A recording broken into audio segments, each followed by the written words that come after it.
أسدلت غرفة الجنايات الابتدائية المكلفة بجرائم الأموال بمراكش أخيرا الستار على ملف جندي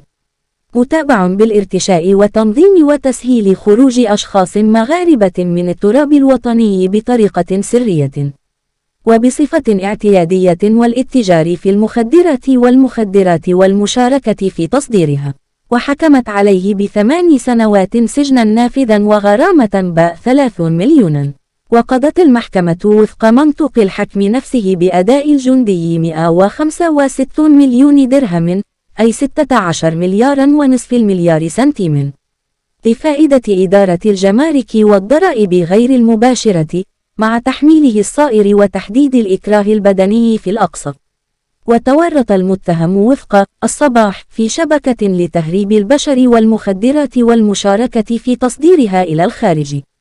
إذ أحيل على غرفة الجنايات الابتدائية بمراكش في نوفمبر الماضي بعد انتهاء التحقيق التفصيلي معه حول مجموعة من الجرائم المنسوبة إليه في إطار تفكيك شبكة إجرامية تتعاطى التهريب الدولي للمخدرات والهجرة غير الشرعية، إذ ظل ملفه منفصلا عن باقي أفراد العصابة قبل إحالته على غرفة الجنايات. وبعد 6 جلسات عقدتها غرفة الجنايات الابتدائية وتخللتها جلسة إدلاء الجمارك بمطالبها المدنية صدر الحكم لينهي شوطا من المحاكمة في انتظار المرحلة الاستئنافية.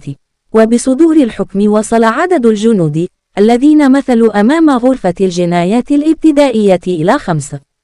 إذ نالوا جميعا عقوبات سجينة مماثلة حددت في 8 سنوات لكل واحد، وبلغ مجموع الأحكام الصادرة في حقهم 40 سنة سجنا في المجموع. وكانت دفعة من الجنود المتورطين تتكون من 4 مثلت أمام الغرفة نفسها في دجنبر الماضي في آخر جلسة، وتمت إدانتهم ب8 سنوات سجنا للواحد وغرامة مالية باء 100 مليون لكل واحد منهم، وقضت في حقهم بأداء غرامات بالملايير لفائدة إدارة الجمارك.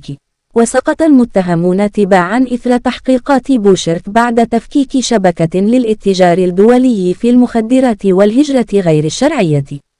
انتهت إلى أن المشتبه فيهم اعتادوا على اختراق الحدود بفضل غض الطرف مقابل رشوة.